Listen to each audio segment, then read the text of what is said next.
punto. Hoy vamos a hablar del impuesto a la renta personal y precisamente hemos invitado al doctor Fabio López. Él pertenece a la unidad jurídica o judicial de la Subsecretaría de Estado de Tributación, o mejor dicho, la Secretaría de Estado de Tributación. ¿Qué tal, doctor? ¿Cómo le va? Buenas noches. Muy buenas noches, Diego, y la verdad que es un gusto compartir con toda la teleaudiencia de C9N. Para entender un poquito el tema del impuesto a la renta personal, porque es un impuesto bastante complejo, doctor. Sí. Vamos a abordar de lleno, gente, 0972-655-000 para comunicarse con nosotros a través del punto de vista, a través del WhatsApp, el sistema más rápido que tenemos para entrar en contacto, y al mismo tiempo transferimos las consultas al doctor Fabio López, que nos va a ayudar a entender el impuesto a la renta personal. A medida que pasan los años, se va ampliando también la cantidad de personas que deben cumplir con este impuesto, ¿no? Asimismo, de hecho que el impuesto a la renta del servicio de carácter personal, conocido como IRP, entró en vigencia en el año 2012. ¿No se acuerdan? En el año 2012 sí, alcanzaba a aquellas personas que superaban los 120 salarios mínimos mensuales en un año. Eso va bajando 12 salarios mínimos por año. Entonces, hoy, en el año 2019, en este año que se está iniciando, podemos decir que llegamos al año del IRP. El año en donde todos los que van a ser contribuyentes ya están dentro del universo de este impuesto. Es decir, en este año, todas las personas que superan el último rango de no incidencia se tienen que inscribir en el RUC, tienen que presentar el año que viene sus declaraciones juradas y pagar el impuesto correspondiente. Y de repente se dan ciertas dudas, porque como todo impuesto que incide sobre las personas físicas principalmente y también las sociedades simples, en ese caso crea un poco de incertidumbre, crea un poco de desconcierto, porque la persona física capaz no tenga digamos, el asesoramiento contable o impositivo que tiene una gran empresa. Entonces, por eso que la subsecretaría aprovecha estos espacios que nos da la prensa y también las capacitaciones para llegar a todos los ciudadanos que de repente se cuestionan y dicen: ¿voy a entrar, no voy a entrar? ¿Cuántos son mis ingresos?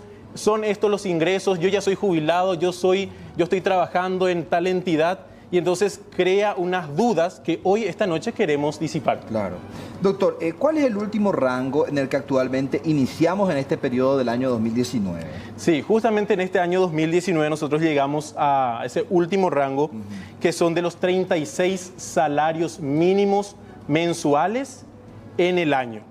Es decir, yo tengo que mirar el salario mínimo vigente al 1 de enero de este año, que es de 2.112.000 y un poquito más. Entonces, eso yo tengo que ir calculando, tengo que ir anotando mis ingresos durante todo este año, desde el 1 de enero hasta el 31 de diciembre, y cuando mis ingresos superan los 76 millones, desde el día siguiente yo me convierto en contribuyente del IRP. Entonces, para ser un poquito más claro, sí, tengo que tener unos ingresos mensuales de alrededor de 6 millones de guaraníes. Entonces, la persona que dice, bueno, yo gano 6 millones y medio al mes, entonces tiene que ir computando todos sus ingresos grabados, los ingresos que no se encuentran exonerados, y luego, cuando supera el rango no incidido, se inscribe como contribuyente. Doctor, con respecto a las personas que ya pagan, o sea, que cumplen con el IVA, sí, ¿lo mismo ellos también deben tributar con el IRP? Sí, tenemos que entender que tanto el IVA como el IRP son impuestos diferentes. El IVA es el impuesto al valor agregado. ¿Y qué grava el IVA? La prestación de servicios personales que se realicen en forma independiente, es decir, yo no estoy aportando a un seguro social obligatorio por esos ingresos que tengo. Por ejemplo, una persona que está en relación de dependencia, está aportando al IPS o está aportando a alguna caja municipal o fiscal, esa persona no se encuentra incidida por el IVA, pero sí se encuentra por el IRP si sus ingresos superan el rango de este año. Sí. Entonces, esta persona, que puede ser normalmente un prestador de servicios independiente, como ser un abogado, un contador, un periodista, que no está aportando al IPS, esa persona tiene que ir viendo, calculando sus ingresos y, aparte de ser contribuyente del IVA, si supera el rango no incidido, se convierte también en contribuyente del IRP. ¿Y qué tiene que hacer esa persona, Diego? Sí. Si yo no soy contribuyente de IVA, tengo que inscribirme por primera vez, podríamos decir, en el RUC, si yo soy un ciudadano común y corriente. Sí. Entonces, esa persona se inscribe por primera vez en el RUC a través de internet, a través de la página web de la SED, y luego de 3 días participa de una charla informativa sobre sus derechos y obligaciones. ¿Qué ocurre con el que ya es contribuyente? Él, dentro de los 30 días hábiles posteriores a ser contribuyente del IRP, tiene que realizar ya no una inscripción, sino una actualización de datos. Tiene que actualizar sus datos e incluir como un nuevo impuesto al cual se encuentra obligado el IRP. Eso es lo que tiene que hacer. ¿La deducción de los gastos son diferentes del IVA con el IRP? Claro, la temática de uno y otro impuesto es también diferente. En el caso del IVA hablamos de un débito contra un crédito. Todo lo que yo voy comprando, adquiriendo, ya sea bienes o servicios, tiene un IVA ya incluido. La ley obliga a que se publiciten, se oferten los precios al público con el IVA incluido. Sí. Entonces, ahí ya hay un impuesto y se va compensando. Sin embargo, en el caso del IRP, estamos hablando de la renta, de la ganancia, de la utilidad de un rédito. Y ese rédito, esa ganancia, proviene de actividades, de servicios personales prestados en relación de dependencia o en forma independiente, y también las ganancias de capital. Entonces, a fin de año, ¿qué yo hago? El 31 de diciembre veo cuántos fueron mis ingresos y cuántos mis egresos. Y dentro de los egresos podemos hablar de algunos gastos o de inversiones, que lo vamos a estar mirando también porque la ley da un tratamiento diferente. Pero en sí, yo miro ingresos contra egresos y la diferencia positiva, sobre esa diferencia yo aplico la tasa del 10 o del 8% conforme a mis ingresos también. Y ahí resulta el impuesto a pagar, luego de hacer todo ese cálculo. Claro. ¿Cuáles son los gastos o los comprobantes que se pueden deducir para el IRP? Sí, en primer lugar, los comprobantes deben reunir la condición formal. Es decir, que sea un comprobante, una factura que tenga un timbrado válido, un timbrado que la administración otorga a los contribuyentes, ya sea los que emiten una factura preimpresa, que de repente alguien te saca un talonario y te empieza a llenar con tu nombre, tu número de RUC y consigna el monto. O también pueden ser autoimpresores, como son en el caso de los supermercados, en donde emite una factura en forma de ticket. Esa es una factura. A veces en el supermercado nos dicen, ¿usted quiere factura o quiere ticket solamente? Sí. Es una factura. Es una factura en donde... ¿Con nombre o sin nombre? Con nombre o sin nombre. Entonces, esos documentos tienen que ser primeramente válidos. Sí.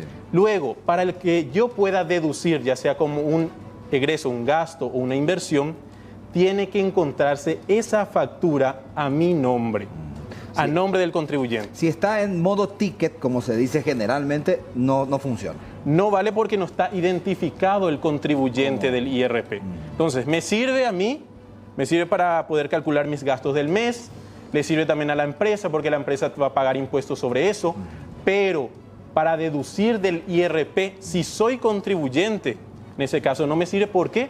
Porque las reglas del IRP son claras. Tengo que consignar mi nombre, el nombre del contribuyente, el número del RUC o su número de cédula. Y luego también vamos a estar viendo que existen familiares dependientes a quienes yo también puedo mis ingresos puedo darle a esas personas, ya sea a mis hijos, a mi cónyuge, a ciertas personas, ciertos familiares que se encuentran en relación de dependencia directa, y esas personas con el nombre y su número de cédula ya se llena el requisito de que esté debidamente documentado ese comprobante y por lo tanto me sirve para deducir de mis ingresos. ¿Y cómo sería eso? ¿Tipo una autofactura sería? No. ¿O recibo? ¿Cómo se hace? ¿Una declaración jurada? En ese caso, ¿cómo sería? Yo tengo, me dice el IRP, que puede encontrarse bajo mi relación de dependencia directa ciertos familiares. En primer lugar, el cónyuge. El cónyuge siempre que no sea contribuyente también del IRP.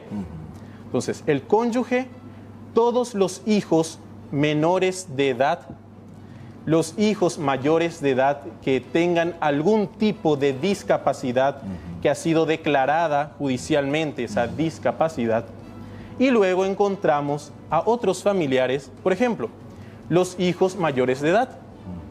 Se supone que un hijo mayor de edad ya tiene que trabajar, ya tiene que tener sus propios ingresos, entonces lo que permite la ley es que los hijos que estén estudiando en una institución universitaria, ya son mayores de edad, y no perciben ingresos superiores a los 3 salarios mínimos mensuales, esos hijos también pueden encontrarse en relación de dependencia.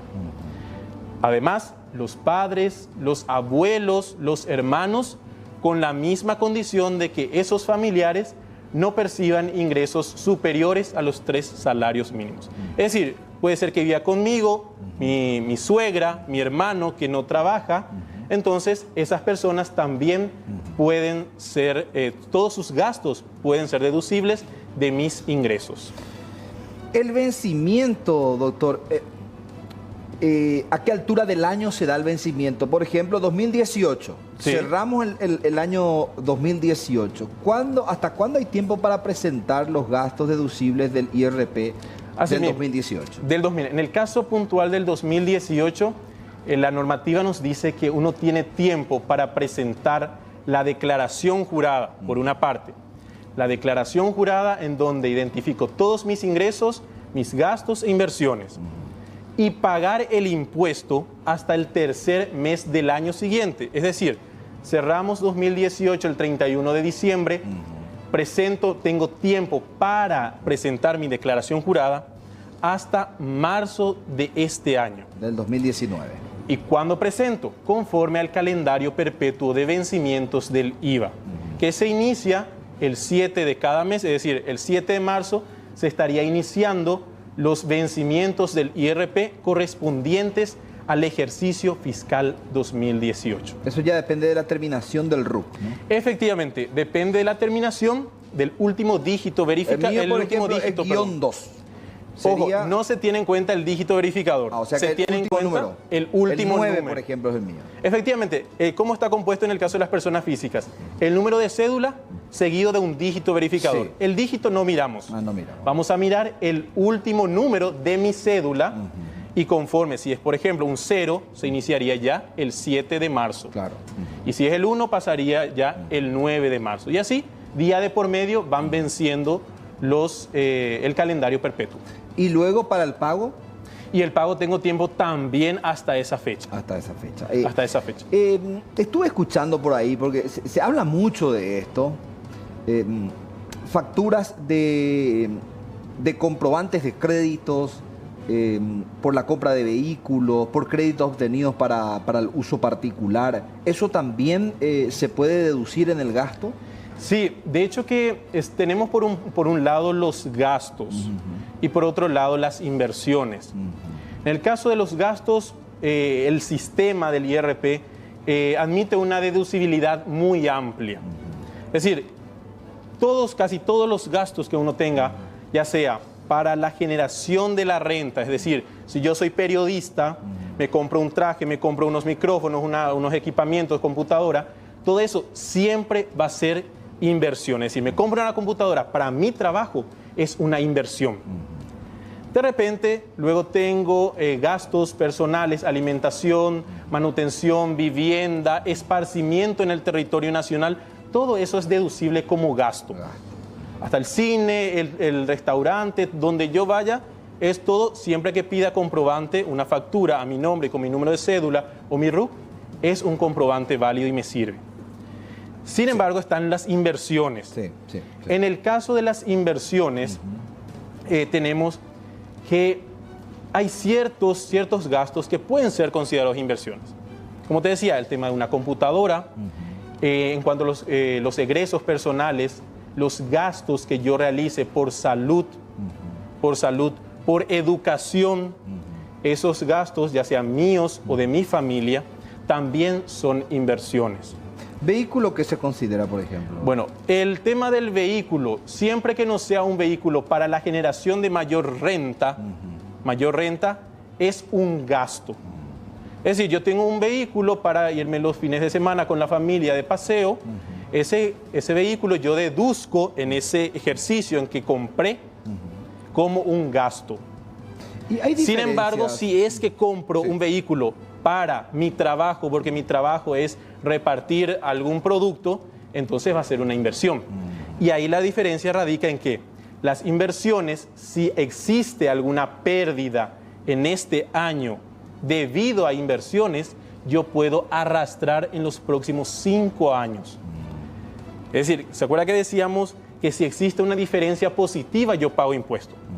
Y de repente puede ser que yo tenga pérdidas debido a inversiones. Y entonces, en este ejercicio no pago impuesto y en los próximos 5 años voy a estar quitando a través de mis ingresos esos montos de pérdidas. Es decir, ese es el beneficio que me da la ley. Esta diferencia que hay entre gastos e inversiones, también existe una diferencia porcentual en cuanto a la deducibilidad o no. Sí, de hecho que porcentajes así no se tiene. Lo que sí se tiene es en cuanto, y lo que va a tu pregunta, Diego, hablamos de un 20% de las pérdidas que se van agotando año tras año. ¿Te acuerdas que decíamos 5 años tengo para poder agotar esa pérdida, para poder deducir esa pérdida? Entonces, si yo tengo una pérdida de 100, 20% el primer año, 20% el segundo, el tercero, el cuarto, hasta el quinto. 100% de deducibilidad de mi inversión. ¿A eso te referís cuando hablas del porcentaje? Claro. A ver, ¿cuáles son los mayores problemas que actualmente o tropiezos que encuentra la persona física al ir a tratar de ponerse al día con el IRP? ¿Cuáles fueron algunas de las cuestiones más irregulares que ustedes encontraron, doctor? Bueno, de repente no sé si irregularidades, pero sí ciertas cuestiones un tanto no claras que se encuentran en las normativas. Entonces, lo que se hizo a través de un decreto emitido ya con el nuevo gobierno es aclarar ciertas cuestiones. Aclarar que es principalmente el tema de inversiones. Porque se tenía una redacción que se prestaba a ciertas interpretaciones, por un lado de la administración y otras de ciertos contribuyentes. Entonces crea una incertidumbre, crea un ambiente en donde no existe una aceptación mayoritaria del impuesto. Y lo que se busca dentro de la sociedad es que todos paguemos los impuestos que corresponden, ni más ni menos. Entonces, en el tema, principalmente lo que se dio fue el tema de las acciones. De repente ciertas personas que decían yo considero que tiene que ser deducible el 100% de mis acciones, otros decían no, tiene que ser el 50%, otro no tiene que ser deducible ningún porcentaje de las acciones. Entonces, con el decreto que se emitió, se aclaró, se establecieron las distintas situaciones donde se permite la deducción. Entonces, hoy se tienen reglas claras con respecto a las acciones y ya están vigentes para el ejercicio 2018, es decir, 2017 y 2018. Las personas, los contribuyentes del IRP que presentaron sus declaraciones juradas en octubre de este año, porque venció del ejercicio fiscal 2017, venció en octubre debido a postergaciones de este año. Entonces mucha gente dijo, yo ya presenté mi declaración jurada y me resultó impuesto a pagar, ¿qué hago? Entonces la administración le permite la rectificación. ¿Qué significa rectificar? Cambiar mi declaración jurada. Y si existió algún crédito a favor de ese contribuyente, algún monto a su favor, la administración le reconoce. Doctor, Se ha hablado mucho sobre esta cuestión y me imagino que ya habrá sido también motivo de consulta. ¿Es normal el doble pago de impuestos? Bueno, en sí la misma Constitución prohíbe la doble imposición. En nuestro país a nivel interno es muy difícil que se dé la doble imposición. Eso ocurre muy a menudo en países federales como la Argentina o el Brasil, en donde existen autoridades provinciales o estaduales que cobran un impuesto y luego el gobierno nacional que cobra otro impuesto. Nosotros aquí tenemos un solo sistema impositivo, tenemos un solo impuesto a la renta personal en todo el país, un solo IVA en todo el país, entonces es difícil que se dé eso. Lo que sí se puede dar es a nivel internacional, porque acá nosotros le decimos, tenés que contribuir como habitante de la República del Paraguay, tenés que contribuir al sostenimiento del Estado. El Estado, como todo ente, necesita recursos para hacer frente a las ingentes necesidades de la sociedad. Entonces, si viene un extranjero a prestar un servicio en nuestro país, un servicio efectivamente prestado aquí en nuestro país, y se le paga, nosotros le retenemos. Se le retiene el impuesto debido. Pero normalmente esas personas vienen de un sistema en donde la tributación le persigue, la tributación le sigue a su nacional, y entonces esa persona también tiene que pagar impuesto en su país. Y ahí sí se da una doble imposición a nivel internacional. Hoy nosotros tenemos actualmente vigentes 2 convenios para evitar la doble imposición internacional en materia de impuesto a la renta y al patrimonio, vigentes con Chile y con China-Taiwán. Entonces, ciudadanos o nacionales de esos 2 países que vienen a prestar servicios aquí en nuestro país pueden acogerse al beneficio de pagar impuesto en un solo país. Perfecto. Estamos recibiendo los mensajes de la gente a través del 0972-655-000. Ya vamos a comenzar a compartir los mensajes. A ver, buenas noches. Interesante programa de hoy. Una consulta. ¿Cómo se deducen las compras hechas en el exterior con tarjetas de crédito? Gracias. Muy buena pregunta. Excelente pregunta. Ahora la gente, todos creo que de repente estamos de vacaciones, queremos ir al exterior. Y si soy contribuyente del IRP, sí, me interesa de sobremanera saber cómo puedo deducir esos gastos. Sí. Bien nos dice la norma que se pueden deducir los gastos en el exterior correspondientes a alimentación, manutención, vivienda, vestimenta, pero no esparcimiento. En principio, si yo gasto en el exterior por esparcimiento, no es deducible, salvo que adquiera un paquete completo de una agencia de viajes constituida o que se encuentre en nuestro país. Es decir, si yo voy a Punta Cana, por citar un lugar, y ahí estoy pagando esto que lo otro, ni aunque pague con tarjetas de crédito, no va a ser deducible del impuesto, porque es esparcimiento. Pero si yo compro un paquete de una agencia de viajes aquí de Asunción o del Paraguay y voy a Punta Cana con esa agencia, el paquete completo será deducible del IRP. Y luego empezamos, ese es el primer filtro que tenemos que pasar. Luego, ¿qué ocurre si yo no voy de vacaciones al exterior, sino voy para un congreso, una conferencia, una especialización o un estudio? Decíamos que todos los gastos en el exterior relacionados a la generación de mayor renta son inversiones. Entonces, pasa el primer filtro, es una inversión, pero tengo que mirar ahora la forma en que documento ese egreso. Y la normativa me da 3 opciones que no son concomitantes, sino que son alternativas. Es decir, una de ellas, que yo cumpla con una de ellas, ya es deducible. En primer lugar es que me otorguen una factura, me expidan un comprobante de venta en el exterior y yo vaya hasta el consulado paraguayo en esa ciudad y solicite que ellos me autentiquen, que consularizar a través de la apostilla ese documento. De repente voy a decir, es un poco complicado, estoy recorriendo, visitando ciertos lugares y no puedo ir hasta el consulado, no sé ni dónde queda el consulado paraguayo. Sí. Segunda opción, y que de repente es un poquito la más fácil, que yo pague, abone esos gastos o esas inversiones, que yo abone con una tarjeta de crédito o de débito emitida esa tarjeta por alguna entidad residente en el país.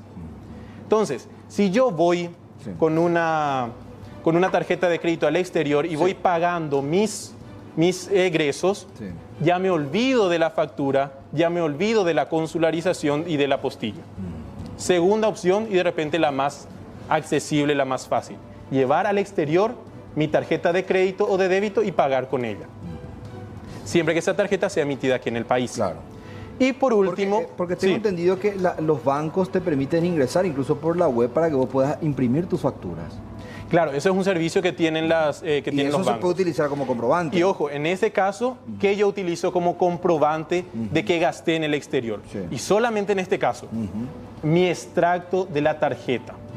Ese extracto mensual en donde se consigna dónde compré, cuánto gasté y cuánto de moneda local me cuesta ese bien o ese servicio. Ese extracto me sirve para deducir o como un comprobante de mi gasto. Pero solamente en ese caso, compras con tarjetas de crédito o de débito en el exterior. Perfecto. Buenas noches, gente. Los docentes entran en el IRP por más que tengan otros ingresos y ambos sueldos alcancen dicho monto, pregunta Mario Cano. O sea, que tienen doble monto y alcance ese nivel. Efectivamente. A Mario le respondemos que puede ser que él esté aportando una caja de jubilaciones por el servicio que presta una entidad pública, por ejemplo. Esos ingresos, esas remuneraciones son ingresos grabados y tiene que sumar para ver si supera o no el rango no incidido. Puede ser que Mario preste servicios a alumnos en forma particular. Él también tiene que emitir una factura por esos servicios y ese ingreso tiene que sumar también a sus ingresos de la escuela.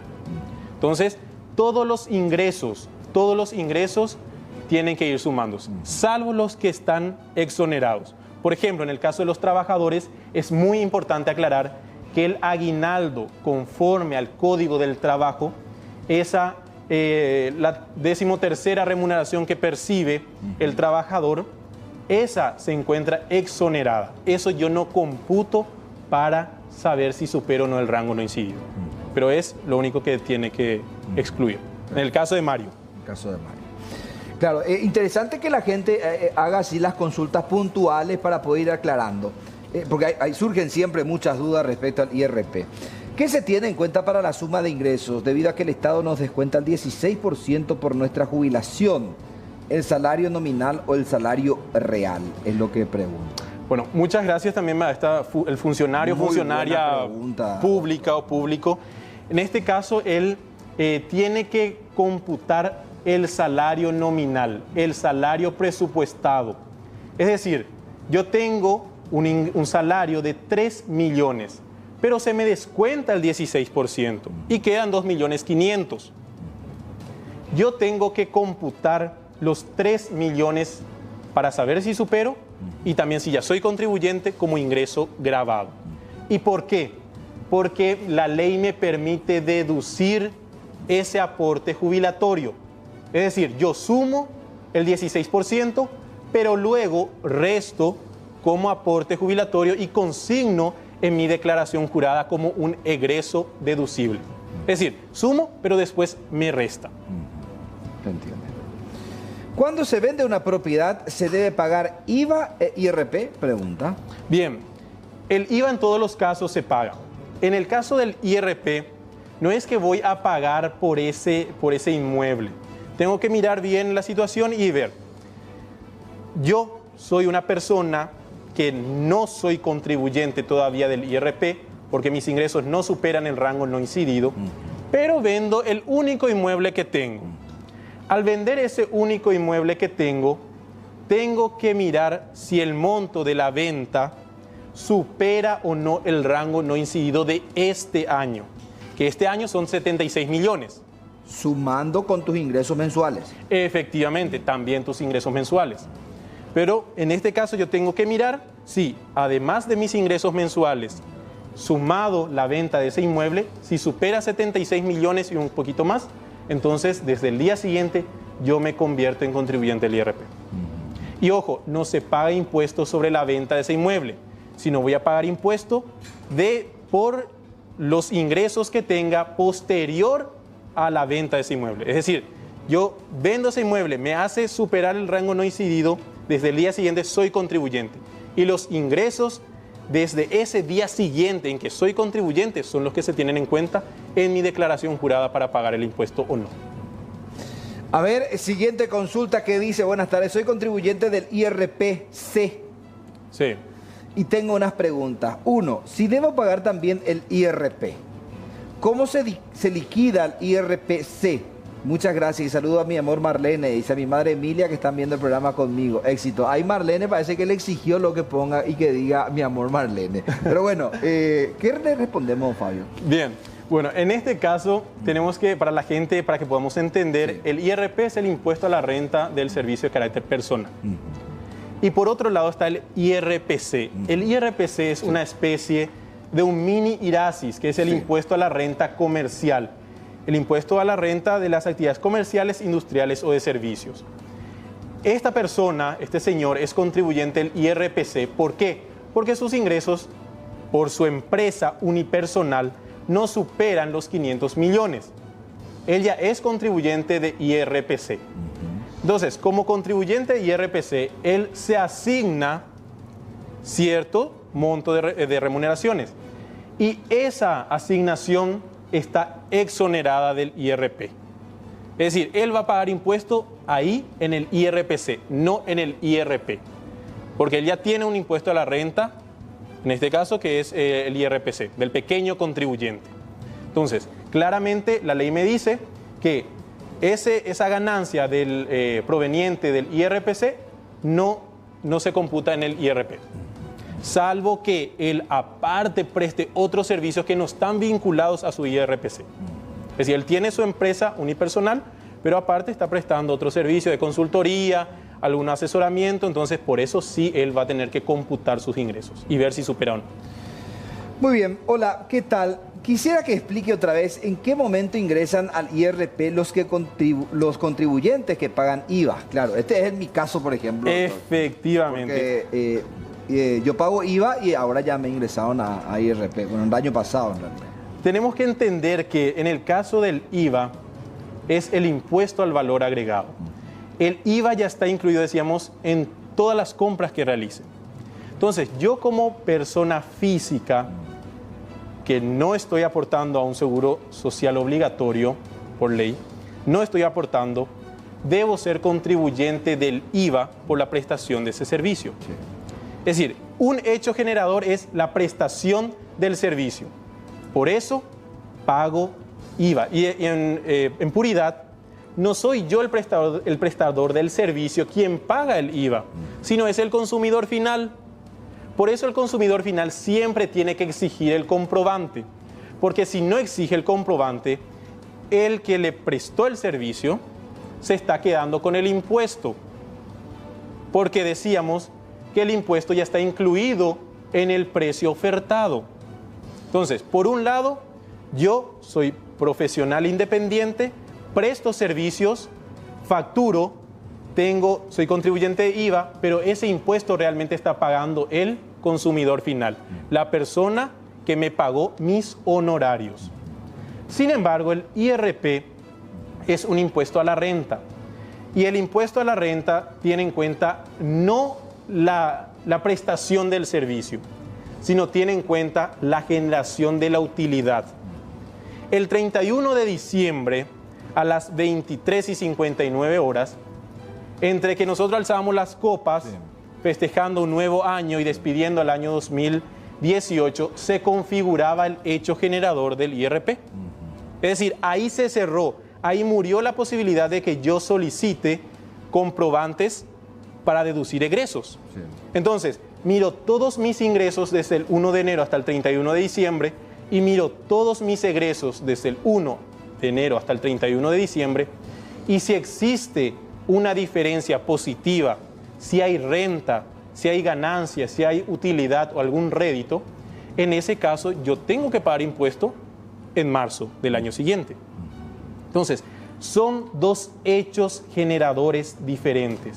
El IVA por la simple prestación de servicio. Ojo, Diego, en el caso del IVA, yo puedo prestar servicios en forma gratuita. Igual tengo que pagar IVA. Sin embargo, si yo presto un servicio en forma gratuita, no hay ingreso. Y por ende no va a haber renta. Y por ende no voy a pagar IRP. ¿Entendemos esa diferencia? Sí. Eso es lo que tiene que quedar bien en claro. El IVA es un impuesto al consumo, el IRP es un impuesto a la renta. Entonces, por un lado, con el simple hecho de vender, de ofertar, de prestar un servicio, ya se configura en el caso del IVA. Sin embargo, en el caso del IRP tengo que mirar mis ingresos y egresos hasta el 31 de diciembre. Perfecto. A ver, qué gran info. Soy un niño y me encanta Punto de Vista. Bueno, saludos para él. Me pueden saludar, me llamo Samuel y les escribo desde Trinidad. Saludos para Samuel del barrio Trinidad de nuestra capital. Diego, a Samuel también le decimos que la Subsecretaría de Estado de Tributación tiene programas para niños. Ah, mira, qué interesante. Sí, la Administración Tributaria va a través de la Dirección de Asistencia al Contribuyente, va a las escuelas, a los colegios, lleva juegos didácticos, videojuegos, historietas, en donde va creando la cultura tributaria. Totalmente. De repente nosotros siempre nos quejamos que en Paraguay no existe cultura tributaria. Y también tenemos que mirar que como ciudadanía tenemos que exigir nuestros derechos. Sí. Tenemos que ver, aportar lo que corresponde, pero también exigir a nuestras autoridades que la calidad del gasto sea mucho mejor. Totalmente. Y eso el contribuyente, el que contribuye es quien tiene derecho. Yo creo que pasa por ahí un poco también ese reclamo y esa situación que se plantea cuando se paga IVA y se paga IRP. Es decir, viene también un poco por ese lado, ¿verdad? Por la calidad del gasto del Estado. Gente, tenemos habilitado el mensaje a través del 0972-655-000. Estamos recibiendo y estamos compartiendo aquí con el doctor Fabio López, que nos está explicando los alcances del impuesto a la renta personal. A ver, buenas noches, una consulta. Como el 2019 ya es solo 36 salarios mínimos, si la persona ya alcanzó ese monto en el 2018, ¿ya directo es contribuyente? No. En el 2018 era otro el rango no incidido. En el 2018 era 97.900.000. Es decir, yo tengo que calcular desde el 1 de enero hasta el 31 de diciembre del año 2018 si superé o no los ingresos grabados por ese monto, es decir, 97.973.000. Sí. Si en el 2018 no superé ese monto, no me preocupo, ya murió el 2018. Ahora tengo borrón y cuenta nueva, inicio el 2019, consignando, anotando en una planilla Excel, en algún cuaderno, mis ingresos mensuales. Otra cosa, las empresas también tienen la obligación, entidades públicas, binacionales, empresas privadas, tienen la obligación de comunicar a la Subsecretaría de Estado de Tributación la planilla con los montos pagados a sus empleados y funcionarios. Entonces, la administración misma y mi entidad me va a estar haciendo saber si yo superé o no el rango no incidido para este año. Perfecto. ¿Los jubilados pagan? Otra interesante pregunta. Muy buena pregunta. Todo impuesto tiene sus exoneraciones. Es decir, hecha la ley, pero en este caso no es la trampa, sino en este caso es la ley, el legislador mira, ve la calidad de ciertas personas a quienes dispensa el pago del impuesto. En este caso tenemos que mirar a los veteranos de la Guerra del Chaco, a los lisiados y a sus herederos. Esos ingresos, capaz en este año 2019, tendrían que ingresar si es por el monto. Pero la ley misma exonera esos ingresos. Es decir, un veterano que gane 8 millones al mes no va a inscribirse como contribuyente del IRP, porque está exonerado. Está exonerado. Otra cosa, las jubilaciones.